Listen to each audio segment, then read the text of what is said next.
Coming up, investigators and the prosecutor do have something, or else they wouldn't be making this call for more witnesses. It's not a case closed by any means. And so the family tells me that they have to have hope. For Vault Studios, I'm Reed Redmond. You're listening to The Daily Crime. Tomorrow will mark 1 year since 29-year-old Christopher Maassen of Marthasville, Missouri, was shot and killed on the side of Interstate 95 in Florida following an altercation. On the afternoon of February 19th, 2021, 29-year-old Christopher Maassen got into a minor crash while driving along Interstate 95 in Jupiter, Florida. He and the other driver pulled off onto the side of the road, and within 2 minutes, Maassen was shot. 1 minute, 30 seconds passed from the moment Maassen's GPS showed his car stopped to the 911 call made from the shooter, who told dispatchers Maassen was dead. Now, over a year later, no arrests have been made and no charges have been filed. 1 year later, the Palm Beach County Sheriff's Office and the state prosecutor are actively investigating this case, looking for that clear evidence they believe someone saw. Telling me over the phone, they only have one side of the story. They are urging witnesses to come forward.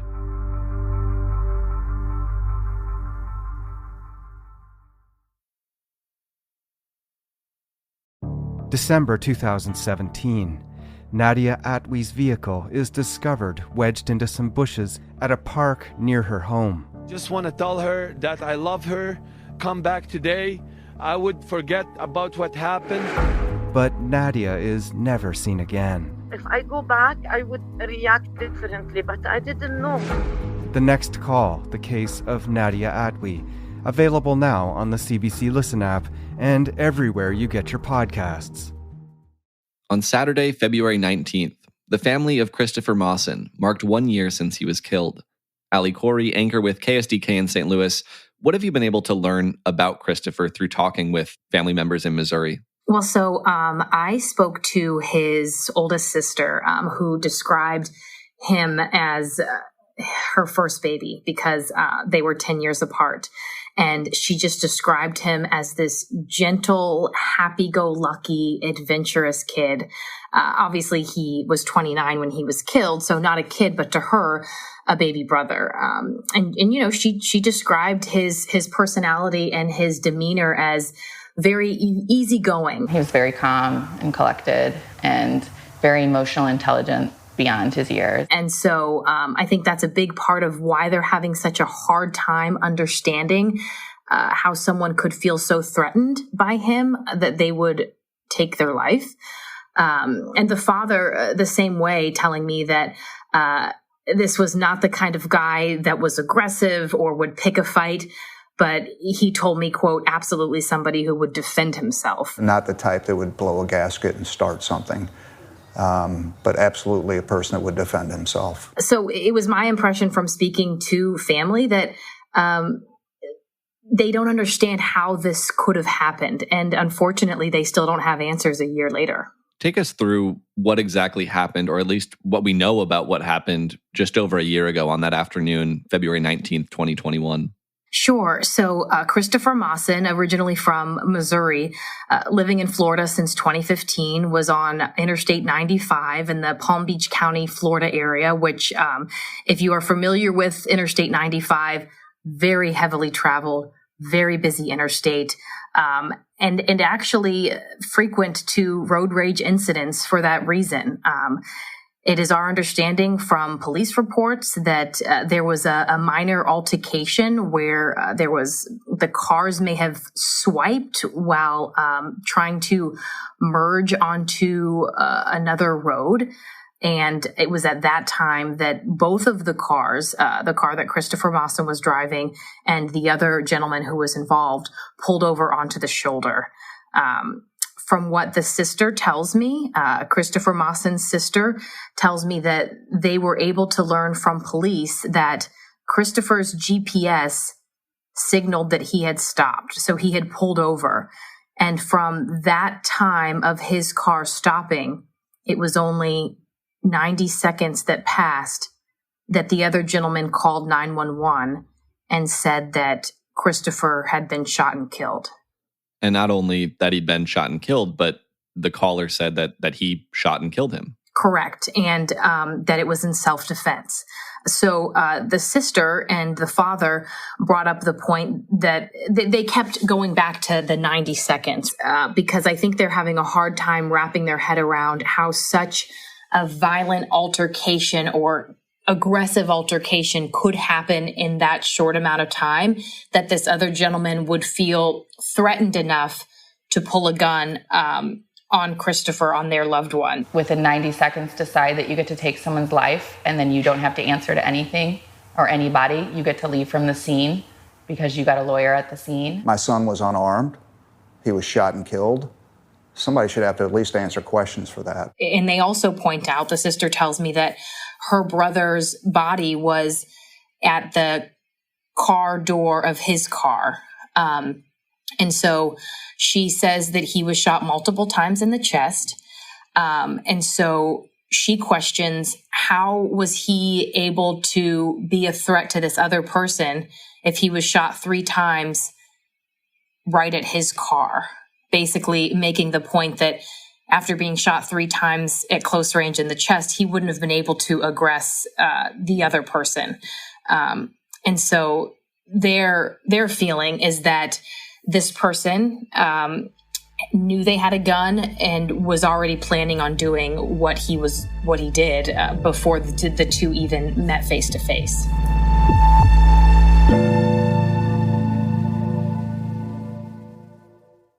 You mentioned this other driver told the police it was self-defense. Do we know anything else about the explanation that he gave when police showed up on scene? Sure. So I did speak to West Palm Beach County Police, and they recently put out a call for witnesses about 2 weeks ago because they are trying to get the other side of the story. So when they got to the scene, the other gentleman, the shooter, already had his attorney on scene.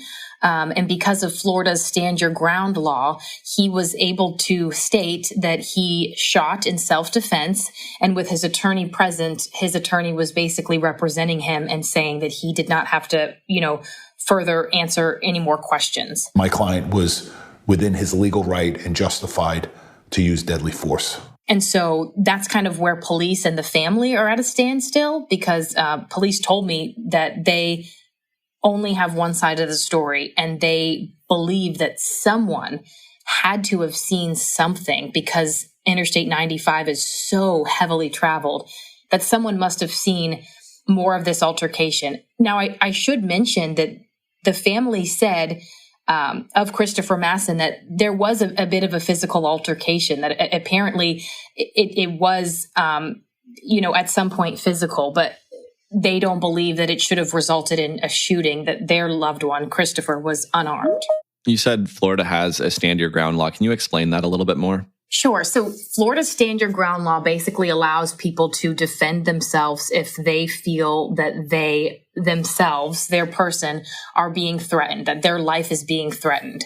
And Florida has had this law for years, but it was amended in 2017, basically shifting the burden of proof from the person who claims the stand your ground to prosecutors. So that makes things really hairy for prosecutors because they now have the burden of collecting the evidence and proving against what these people are claiming. So in this case particularly, prosecutors don't feel that they have a strong enough case to bring this gentleman to trial. So in the past, before 2017, if, say, you or I claimed self-defense under the stand your ground law, we would have to go to a pretrial where we would have to explain the events that led up to this altercation and why you or I felt that we needed to take deadly force. They don't have to do that anymore.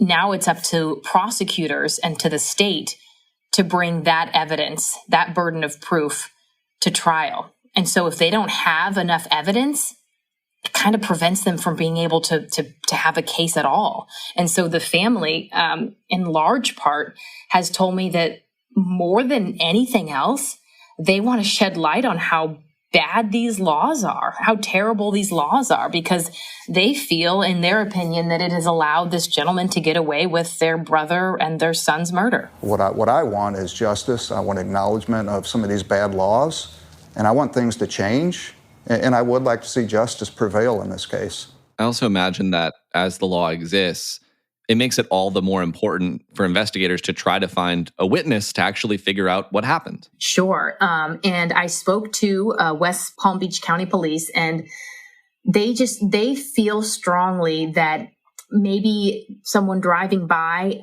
might have seen something. Maybe they even recorded it, and maybe in that moment they didn't think it was anything. But to police, it would be extremely helpful. And they also mentioned that Florida Highway Patrol was originally the first on the scene, and then it was handed over to West Palm Beach County because that's certainly their jurisdiction.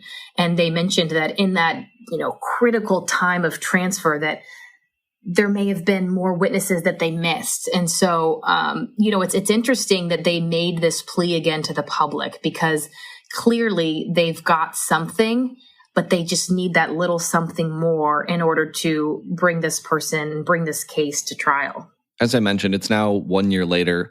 How are family members feeling about the investigation at this point? I asked the father that, Mike Maassen, and he kept saying, I don't want people's sympathy. I don't want their empathy. He said, I just want answers. I want justice.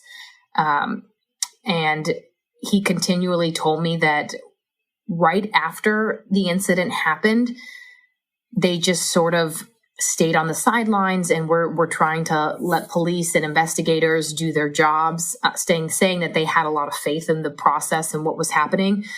But they feel a year later that, there's just so many questions, and they feel at a loss for ever getting answers. But he did say that he is holding out hope, because with this recent call to the public for more witnesses, they truly feel that the police and investigators and the prosecutor do have something, or else they wouldn't be making this call for more witnesses. It's not a case closed by any means. And so the family tells me that they have to have hope. But they're hurting. And because this is still so open and raw, they say that not a day goes by that they're not dealing with or talking about, ways that they can try and get more answers. And they have hired their own investigator in hopes of getting more answers. And they revealed a lot of other information to me that, we have chosen not to share because, this gentleman has not been charged. And so we won't reveal him or his history. But they have a lot of reasons to be upset, and they feel like the law is to blame for this person being able to walk free. One last thing I wanted to ask you about, because you are in Missouri. You talked about the changes that were made to Florida's Stand Your Ground law in 2017. There's a bill in the Missouri state legislature that would make similar changes. Can you tell us about that? Sure. So just like in Florida, how in 2017 they shifted it to basically take the burden off of the person claiming self-defense to prosecutors, Missouri is trying to do the same thing. So just as in this case, where a person can claim self-defense, you could soon be able to do that in Missouri as well. So if someone were to ever have to use fatal force, they could claim self-defense in Missouri, and it would be up to prosecutors to prove that it wasn't self-defense. And so it makes it more difficult on the prosecution, and it takes a lot of the burden off of the person who's claiming self-defense. A lot of prosecutors in Florida have brought up how difficult this law makes it for them, and it's been called reckless. But it passed, and it could soon pass in Missouri. They're trying to get it through the state legislature right now. Allie Corey with KSDK in St. Louis. Thanks for sharing the story. Thank you, Reed. And thank you for listening to this episode of The Daily Crime. We're right here with a new one every day of the week, Monday through Friday, so make sure you're subscribed to or following the podcast wherever it is you're listening right now. If you're looking for something else to listen to, you can head over to voltstudios.com for a full list of our shows that includes our newest podcast, Killer Cases. That'll do it for this one. Until next time, for Volt Studios, I'm Reed Redmond.